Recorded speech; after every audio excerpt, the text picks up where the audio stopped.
Movie start होती है year 1996 से। मेक्सिको में एक अमेरिकन रिसर्च टीम वहां की एक केव में क्रिएचर के बारे में पता लगा रही थी, जिसके बारे में ये भी दावा किया जा रहा था कि वो अनजान सा क्रिएचर कोई आम सा क्रिएचर नहीं बल्कि बाकियों से काफी अलग है और उस क्रिएचर को शायद ही पहले किसी ने देखा हो। उसके पास बहुत सारी पावर्स हैं। लोग उस क्रिएचर से डरते हैं क्योंकि दिखने में वो काफी खतरनाक है और भेड़ बकरियों का खून पिया करता था, जिससे सभी फार्मर्स शिकारियों के साथ साथ भेड़ बकरियों को चराने वाले परेशान थे। क्या ये क्रिएचर सच में इतना खतरनाक है या ये सिर्फ लोगों का वहम है? क्या वो क्रिएचर इंसानों के लिए खतरनाक है? यह हमें इस कहानी में आगे पता चलेगा। जब वो रिसर्च टीम केव में क्रिएचर के होने का सबूत ढूंढ रही थी तो उन्हें वहीं दीवारों में उस क्रिएचर के होने के निशान मिल जाते हैं, जो इस बात की तरफ इशारा कर रही थी कि वो क्रिएचर सच में यही था। इस रिसर्च टीम का कैप्टन भी वहीं बाहर था, जो खुद एक साइंटिस्ट है। वो काम कर ही रहा था कि तभी उसे एक वर्कर उसके पास भागता हुआ आता है और बोलता है कि हमें वो क्रिएचर मिल गया है उस केव में जहां हम उसे ढूंढ रहे थे।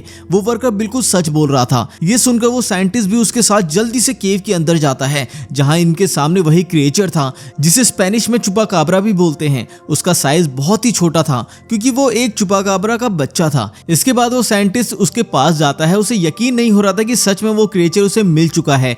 वो उसे मानना नहीं चाहता था, बल्कि उसे बस ढूंढना ही उसका मकसद था, जो वो सिर्फ अपने सीनियर्स और गवर्नमेंट के लिए कर रहा था, क्योंकि इस खोज में बहुत सारा पैसा लगा हुआ था और उन सब की मेहनत रंग ले आई। अब टाइम आ गया था उन सबको इस बात को बताने का, इस क्रिएचर को सबके सामने लाने का और बताने का कि इस क्रिएचर के बारे में सिर्फ अफवाहें नहीं थी बल्कि ये सच में है। इस क्रिएचर को ढूंढने का मकसद ये था कि सबको लगता था कि इसके पास जो पावर्स हैं उससे किसी भी बीमारी को ठीक कर सकते हैं और किसी भी चोट को जल्दी से भरा भी जा सकता है। इस क्रिएचर के अंदर इतनी पावर थी कि इसकी मदद से वो किसी भी दवाई को बना सकते हैं, क्योंकि ये क्रिएचर काफी पुराना था। साइंटिस्ट उसके पास जाके उसे हाथ लगा के देखने की कोशिश करता है, पर क्योंकि वो एक छोटा सा बच्चा था तो वो बहुत डर जाता है कि कहीं ये उसे कुछ कर ना दे। अब ये सभी डिसाइड करते हैं कि इस चुपाकाब्रा के बच्चे को हम पिंजरे में बंद कर देंगे, लेकिन तभी उन सबके सामने उसकी माँ आ जाती है। जब वो देखती है कि ये उसके बच्चे को कहीं लेके जा रहे हैं तो वो बहुत गुस्से से दहाड़ती है और सभी पर हमला कर देती है। उसका साइज बहुत ही बड़ा था, इसलिए साइंटिस्ट को एक ही लाफा मारकर वो दूर गिरा देती है और जल्दी से अपने बच्चे को मुंह से पकड़ के वहां से भागने लगती है।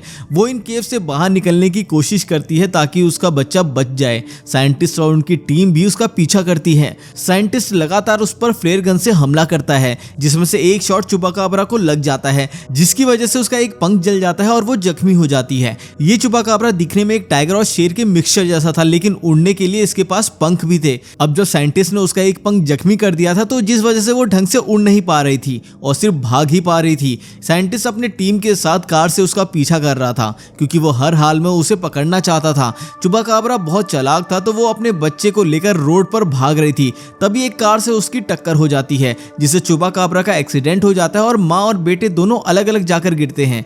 बच्चा तो बच जाता है लेकिन माँ और जख्मी हो जाती है। उसका एक पंख टूट चुका था और रिसर्च टीम भी अभी तक इनके पीछे लगी हुई थी।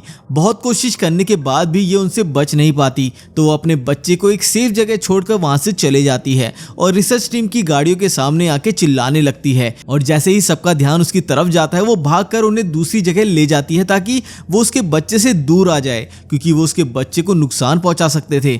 साइंटिस्ट उसे देखकर बहुत खुश हो रहा था, लेकिन अभी ये बात साबित नहीं की थी, जिससे ऐसे कोई भी उसकी बात पर विश्वास नहीं करने वाला। उसे अपनी बात साबित करने के लिए वो क्रिएचर चाहिए था, लेकिन उसके पास अभी सिर्फ उसके नाखून और पर ही थे, जिन्हें वो अपने पास रख लेता है। यहाँ से सीन शिफ्ट हो जाता है और हमें दिखाया जाता है एक स्कूल, जहाँ हमें एलेक्स नाम के लड़के को देखते हैं, जो इस स्टोरी का मेन कैरेक्टर है। वो जब लंच कर रहा था तो वहां पर एक लड़का आके उसे परेशान करने लगता है। फिर वो लड़का वहीं आकर एलेक्स के साथ बैठ जाता है। उसका मूड बहुत खराब था। उसे देखकर लग रहा था कि एलेक्स किसी वजह से खुश नहीं है।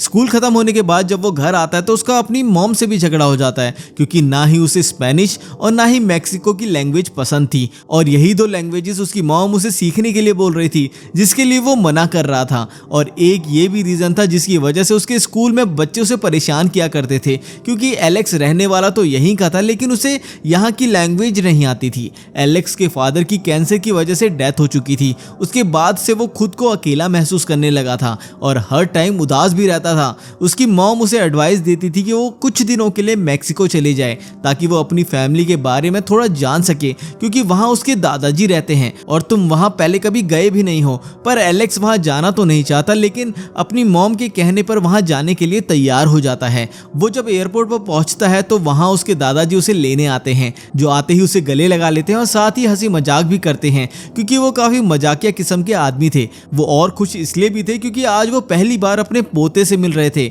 हालांकि एलेक्स भी उनसे पहली बार ही मिल रहा था, लेकिन वो हमेशा की तरह अभी भी उदास ही था। रास्ते में उसके दादाजी उससे बात करने की कोशिश करते हैं, लेकिन वो समझ जाते हैं कि उसके डैड के जाने के बाद से वो काफी उदास रहने लगा है और उसे स्पेनिश लैंग्वेज भी नहीं आती क्योंकि उसे कोई इंटरेस्ट ही नहीं था। उसने कभी सीखने की कोशिश भी नहीं की, लेकिन उसके दादाजी फिर भी उसका मूड ठीक करने के लिए उससे बात करते हैं। वो उसे बताते हैं कि मैं एक गांव में रहता हूं जहां अभी तुम्हारे 2 कजन्स भी आए हुए हैं जो तुम्हारे साथ रहेंगे और खेलेंगे भी, ताकि तुम उनके साथ घुल मिल सको और तुम्हारा टाइम पास भी हो जाए। घर आते ही एलेक्स अपने कजन से मिलता है जिसे सिर्फ स्पेनिश लैंग्वेज ही आती थी। उसने एक मास्क भी पहना हुआ था जिसे देखकर लग रहा था कि वो एक सुपरमैन बना हुआ है। फिर हमें पता चलता है कि वो मास्क और उसने पीछे लगाया गया कपड़ा उसके दादाजी का है क्योंकि वो एक काफी अच्छे और फेमस रेसलर थे। यहाँ एलेक्स अपनी दूसरी कजन से भी मिलता है जो उसे घर पर रखे मास्क और रेसलिंग वाले कपड़े दिखाती है और साथ ही दादाजी की जीती हुई ट्रॉफीज भी। इन सब के बाद वो टीवी पर अपनी दादाजी की जीती हुई रेसलिंग फाइट भी दिखाती है, जिससे एलेक्स को पता चलता है कि उसके दादाजी अपने टाइम में एक बहुत ही अच्छे और फेमस रेसलर थे। वो इतने फेमस और बहादुर थे कि उन्होंने सारी लड़ाइयाँ जीती थी, लेकिन एक दिन उनके अपोनेंट ने उन्हें उठाकर रिंग से बाहर फेंक दिया जिससे वो वहीं पर बेहोश हो गए थे। जिसके बाद उन्हें जल्दी से हॉस्पिटल ले जाया गया, लेकिन उन्हें फिर भी होश नहीं आया। फिर डॉक्टर चेक करते हैं और बताते हैं कि वो 1 महीने के लिए कोमा में जा चुके हैं। इस वजह से उनका रेसलिंग करियर तो खत्म ही हो गया और साथ ही दिमाग में गहरा असर भी हुआ, जिसकी वजह से अभी भी वो चीजों को भूल जाया करते हैं। ये जानकर एलेक्स को अपने दादाजी के लिए काफी बुरा लगा और उसे उन पर तरस भी आ रहा था, जिसके बाद वो उनकी और भी ज्यादा इज्जत करने लगा। अब इस जगह पर एलेक्स की पहली रात थी तो उसे नींद नहीं आती। उसे बाहर अजीब सा महसूस होता है तो वो पर्दा हटाकर देखता है तो वहां पर एक बकरी खड़ी थी, लेकिन तभी उसकी नजर उसके दादाजी पर पड़ती है जो अपने फार्म में हाउस की तरफ जा रहे थे। तो उन्हें देखकर उसे कुछ गड़बड़ लगती है और थोड़ा शक भी हुआ अपने दादाजी पर कि वो कुछ छुपा रहे हैं, इसलिए वो भी उनके पीछे पीछे चला जाता है। वो देखता है कि दादाजी अंदर जाकर बैठ गए हैं और उन्होंने म्यूजिक बॉक्स पकड़ा हुआ है जिसे बजाकर वो बार बार सामने की तरफ देख रहे हैं, जिसे देखकर लग रहा था कि वो सामने से किसी के आने का इंतजार कर रहे हैं। एलेक्स बाहर ही खड़ा था कि उसे महसूस होता है कि झाड़ियों में कोई जानवर छुपा है और वो उसी तरफ आ रहा है। तो वो डरते डरते पीछे हट जाता है और फिर जोर से चीख कर नीचे गिर जाता है। चीख को सुनकर उसके दादाजी भी बाहर देखने आ जाते हैं। तभी उसके कजन्स की भी आंख खुल जाती है और वो भी देखने के लिए बाहर आ जाते हैं। एलेक्स बताता है कि उसने झाड़ियों में किसी खतरनाक जानवर को देखा है, उसी से डर कर वो चीखा था। लेकिन वो देखते हैं कि झाड़ियों से कोई खतरनाक जानवर नहीं बल्कि एक काला खरगोश बाहर निकलता है, जिसे देख एलेक्स के दोनों कजन्स उस पर हंसने लगते हैं। वो दोनों उसका मजाक उड़ाते हैं और बोलते हैं कि तुम कितने डरपोक हो कि एक खरगोश से डर गए। उसके बाद उसके दादाजी बोलते हैं कि एलेक्स, क्या तुमने सच में खरगोश ही देखा था झाड़ियों में? ये सुनकर एलेक्स को अपने दादाजी पर शक होता है और उसे विश्वास हो जाता है कि दादाजी कुछ तो छुपा रहे हैं। वो यहाँ खरगोश नहीं बल्कि किसी और का इंतजार कर रहे थे कि यहाँ वो होगा। वहाँ साइंटिस्ट को भी अपने सीनियर्स और गवर्नमेंट से भी लास्ट वार्निंग मिल जाती है कि अगर उन्होंने उस जानवर को या उसके होने का सबूत नहीं दिखाया तो वो उनका ये प्रोजेक्ट हमेशा के लिए बंद कर देंगे। अगली सुबह जब एलेक्स की आंख खुलती है तो वो अपने बेड पर उसी चुपाकाब्रा को देखता है। वो एलेक्स की चादर के ऊपर आराम से बैठा हुआ था, पर उसे ऐसे देखकर एलेक्स चौंक जाता है और उसके खतरनाक दिखने की वजह से एलेक्स बहुत डर भी जाता है और एकदम से पीछे हट जाता है। उसे ऐसा करता देख चुपाकाब्रा भी डर जाता है और इधर उधर कूदने लगता है। फिर खिड़की से बाहर कूदकर बाहर भाग जाता है। ऐसा करने की वजह से वहां तोड़फोड़ मच जाती है और आवाज सुनकर एलेक्स का कजन भी वहां आ जाता है और पूछता है कि यहाँ क्या हुआ। एलेक्स खिड़की से बाहर देखता है कि वो क्रिएचर कहाँ गया, लेकिन उसे बाहर वो दिखाई नहीं देता और वो अपनी कजन्स को बाहर बैठा देखता है। उसने हेडफोन लगाए हुए थे और जो भी अंदर हुआ उसने कुछ भी नहीं सुना था। ये जानकर एलेक्स सोचता है कि अगर मैंने इसे ये बात बताई तो ये दोबारा मेरा मजाक बनाएगी और मुझ पर हंसेगी, तो वो उसे कुछ भी नहीं बताता और बाहर जाकर उसके बगल में बैठ जाता है क्योंकि उसे अच्छा नहीं लगता अगर कोई उसे दोबारा पागल बोले। उसे उसकी कजन बोलती है कि दादाजी गायब हैं और हमें उन्हें ढूंढना चाहिए। तो वो तीनों मार्केट जाते हैं उनको ढूंढने के लिए। वो काफी ढूंढते हैं लेकिन दादाजी उन्हें फिर भी नहीं मिलते। फिर वो तीनों गाड़ी लेकर घर की तरफ निकल जाते हैं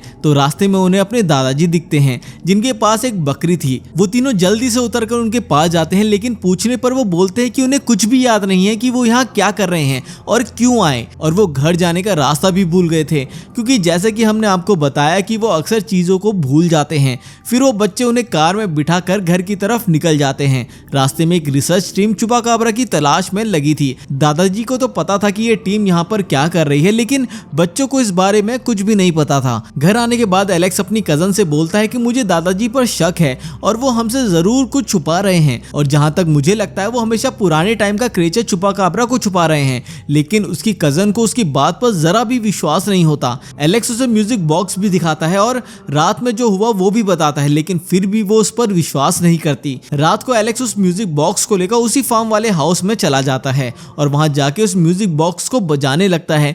म्यूजिक की आवाज सुनकर वो चुपाकाब्रा बाहर आ जाता है और उसे देखकर एलेक्स उस म्यूजिक बॉक्स को उसके सामने गिरा देता है। पहले तो वो उससे डर जाता है, लेकिन थोड़ी देर में उसे पता चल जाता है कि ये चुपा उसे कोई नुकसान नहीं पहुंचाएगा। दोनों एक दूसरे के पास आते हैं, फिर दोनों की दोस्ती भी हो जाती है। एलेक्स उसे खाने के लिए मीट देता है। ये देखकर वो क्रिएचर भी एलेक्स को मरा हुआ चूहा देता है बॉक्स में बंद करके, लेकिन एलेक्स उसे कहाँ खाने वाला था। वो उसे देखकर चुपा से बोलता है कि मैं इसे नहीं खा सकता क्योंकि ये बहुत गंदा है। धीरे धीरे मौसम बहुत खराब हो जाता है और क्योंकि ये चुपा एक बच्चा था इसलिए बिजली की आवाज सुनकर ये बहुत डर जाता है। एलेक्स उसे एक दोस्त की तरह संभालता है और उसे साथ में लेकर बैठ जाता है। अगली सुबह एलेक्स के दोनों कजन्स को भी चुपा के बारे में पता चल जाता है। पहले वो इससे बहुत डर जाते हैं क्योंकि दिखने में वो काफी खतरनाक था, लेकिन जल्द ही उन्हें पता चलता है कि वो उन्हें कोई नुकसान नहीं पहुंचाएगा। इसके बाद उन दोनों की भी चुपा से दोस्ती हो जाती है। तभी यहाँ पर उनके दादाजी भी आ जाते हैं। वो प्यार से चुपा को अपने पास बुलाते हैं, जो एक पालतू जानवर की तरह जल्दी से उनके पास चला जाता है। उनके दादाजी उन्हें सच बताने लगते हैं। कुछ दिनों पहले जब वो घर आ रहे थे तो इसकी माँ उनकी कार से टकरा जाती है, जिससे हमें पता चलता है कि उस दिन वो कार दादाजी की ही थी। फिर वो बोलते हैं कि मुझे लगा कि कोई आम जानवर ही होगा, तो मैं बिना कुछ देखे आगे बढ़ने लगा। फिर जैसे ही मैं अपने घर के पास पहुंचा तो मुझे ये मिला। इसकी माँ तो नहीं थी, लेकिन ये मेरा पीछा करते करते मेरे घर तक आ गया था। मैं इसे देखते ही समझ गया था कि ये डरा हुआ है और ये मुझे कोई नुकसान भी नहीं पहुंचाएगा, तो उसके बाद मैं इसे घर के अंदर ले आया। बाद में मुझे पता चला कि रिसर्च टीम इसे ढूंढ रही है, तो मुझे लगा कि अगर ये उनके हाथों में लग गया तो वो उसको नुकसान जरूर पहुंचाएंगे। इसके ऊपर बहुत सारे एक्सपेरिमेंट भी करेंगे, तो मैंने इसकी जान बचाने के लिए इसे अपने पास ही रख लिया। ये सब जानकर बच्चों को भी चुपा पर तरस आ जाता है। इसके बाद वो भी इसका ध्यान रखने लग जाते हैं। लेकिन एक दिन इनके घर एक साइंटिस्ट और उसका एक साथी आते हैं, क्योंकि जिस दिन कार से चुपाकाब्रा की टक्कर हुई थी तो उनकी नंबर प्लेट वहीं रोड पर गिर गई थी। तो साइंटिस्ट बोलता है कि ये आपकी है और मैंने ये पता लगाया है और अब मैंने आपके घर की तलाशी लेनी है। लेकिन दादाजी बिना डरे उसे ये करने के लिए मना कर देते हैं और बोलते हैं कि मैं आपको इसकी परमिशन नहीं दूंगा, और उन्हें धमका कर वहां से भगा देते हैं। एलेक्स और चुपा गहरे दोस्त बन जाते हैं, पर क्योंकि वो एक बच्चा था और डरा हुआ भी था, जिस वजह से वो उड़ नहीं पाता, क्योंकि उसके पास इतनी हिम्मत ही नहीं थी। एलेक्स का कजन उसकी मदद करता है और उसे छत पर ले जाता है उड़ना सिखाने के लिए और उसे ट्रेनिंग देता है कि कैसे वो उड़ सकता है। अब एलेक्स भी यहाँ आकर बहुत खुश था और यहाँ आकर उसे बहुत ही अच्छा लग रहा था। साथ ही उसे एक अच्छा दोस्त भी मिल चुका था। एलेक्स के दादाजी उसे उसके डैड के बारे में बताते हैं। जब उन्होंने रेसलिंग छोड़ दी थी उसके बाद उन्होंने वो उसके डैड को सिखाई, और वो मेरे बेटे होने के साथ साथ मेरा एक बढ़िया स्टूडेंट भी था। उसके बाद एक दिन उसे तुम्हारी मॉम मिल गई, फिर उसने शादी कर ली और रेसलिंग को हमेशा के लिए छोड़ दिया। उनकी ये बात सुनकर एलेक्स को बहुत बुरा लगा और उसे गुस्सा भी बहुत आया, जिससे दादाजी को पता चलता है कि एलेक्स के अंदर बहुत गुस्सा भरा पड़ा है, जिसे वो अपने अंदर दबाकर घुट घुट कर जी रहा है। तो वो डिसाइड करते हैं कि मैं इसके अंदर का सारा गुस्सा बाहर निकलवा कर इसे नॉर्मल कर दूंगा, जिसके लिए वो उससे रेसलिंग करते हैं और उसे लड़ने के लिए उकसाते हैं ताकि वो रेसलिंग करके अपना सारा गुस्सा बाहर निकाल ले। लेकिन क्योंकि वो उसके दादाजी थे तो वो उन पर हाथ नहीं उठाना चाहता था, पर आखिर में जब उसके दादाजी उसकी बात नहीं मानते तो उसे बहुत गुस्सा आ जाता है और वो अपने दादाजी को रिंग से बाहर गिरा देता है। बहुत जोर से गिरने की वजह से वो बेहोश हो जाते हैं। ये देखकर तीनों बच्चे बहुत परेशान हो जाते हैं और तुरंत ही डॉक्टर को बुला लेते हैं। डॉक्टर बताता है कि इनकी याददाश्त कुछ दिनों के लिए जा चुकी है, इन्हें सिर्फ आराम करने दे। उस दिन वो साइंटिस्ट उनके घर दोबारा आ जाता है और जैसे ही वो फार्म के हाउस में जाता है वो वहां उस चूपा को देख लेता है और वो उसे शूट करके बेहोश भी कर देता है और उसे उठाकर अपने साथ लेकर जाने लगता है। बच्चे चूपा को बचाने बचाने की कोशिश करते हैं, लेकिन वो बच्चे थे तो साइंटिस्ट बच्चों को गन दिखाकर चूपा को वहां से ले जाता है। इसके बाद बच्चे काफी दुखी हो जाते हैं। एलेक्स जल्दी से भागकर अपने दादाजी के पास जाता है। वो सो रहे थे और उन्हें जगाकर बताता है कि चूपा खतरे में है, लेकिन उसके दादाजी की याददाश्त तो जा चुकी थी। तो वो पूछते हैं कि चूपा कौन है और तुम कौन हो। तो एलेक्स के दिमाग में एक आइडिया आता है। वो दादाजी से बोलता है कि घर में वो आपका दुश्मन आया है जिसने आपको रिंग से बाहर गिराया था। ये सब सुनकर उसके दादाजी को बहुत गुस्सा आ जाता है। वो जल्दी से मास्क और पीछे वाला कपड़ा लगाकर नीचे आते हैं। वो साइंटिस्ट से लड़ने के लिए बिल्कुल तैयार थे। नीचे आते ही वो उसे एक किक मारते हैं जिससे वो दूर जाकर गिरता है। फिर उसके बाद वो उससे आसानी से हरा देते हैं। इसके बाद वो सभी घर से बाहर आकर साइंटिस्ट की कार लेकर वहां से भाग जाते हैं, क्योंकि उसने चूपा को उसी कार में रखा हुआ था।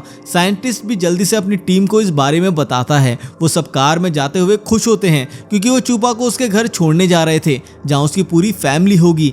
वो पूछते हैं कि आपने इसकी मॉम को कहां पर जाते हुए देखा था, क्योंकि जिस तरफ इसकी मॉम गई होगी उसी तरफ इसका घर भी होगा और इसे हम वहीं पर लेकर जाएंगे। लेकिन हमेशा की तरह उसके दादाजी इस बात को भी भूल चुके थे। कार से उतरकर चूपा खुद ही भागने लगता है। ये लोग भी उसके पीछे भागने लगते हैं क्योंकि उन्हें लगा कि शायद चूपा को उसके घर का रास्ता पता है। ये सब भागते भागते एक खाई के पास आ जाते हैं जिसके पास लोहे का एक पाइप था। अब चूपा तो उड़ने से डरता था तो वो उड़ने के बजाय पाइप से ही जाने लगता है। वो उसे जाते हुए देखकर बाय करने लगता है। जैसे ही एलेक्स पीछे मुड़ता है तो वहां टाइगर था जो एलेक्स पर हमला करने के लिए आगे बढ़ता है, जिससे डर कर वो पाइप के ऊपर चढ़ जाता है। तभी उसके दादाजी वहां जाते हैं और बहादुर होने की वजह से वो टाइगर से लड़ने लगते हैं और जैसे तैसे उसे भगा देते हैं। फिर जैसे ही एलेक्स वापस आने लगता है तो पाइप टूट जाता है और वो गिरने ही वाला था कि जल्दी से एक पाइप को पकड़ लेता है। एलेक्स को मुसीबत में देखकर चूपा वापस भाग कर आता है। वो एक पाइप पर चढ़ने ही लगता है तो वो पाइप एकदम से टूट जाता है, लेकिन एंड टाइम पे चूपा उड़ना सीख जाता है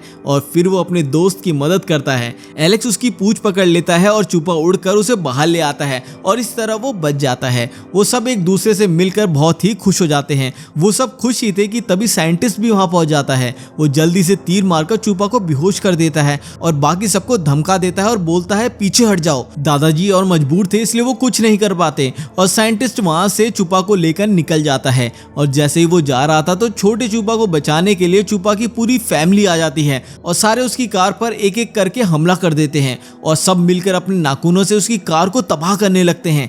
ये सब देखकर दादाजी और बच्चे खुश हो जाते हैं कि अब चूपा को कुछ नहीं होगा और वो बच जाएगा। साइंटिस्ट जल्दी से छोटे चूपा को लेकर कार से बाहर आ जाता है और बड़े चूपा को हथियार दिखाकर डराने लगता है। छोटे चूपा को भी होश आ जाता है। तभी दादाजी पीछे से आकर साइंटिस्ट को पकड़ लेते हैं और छोटे चूपा को छुड़वा देते हैं।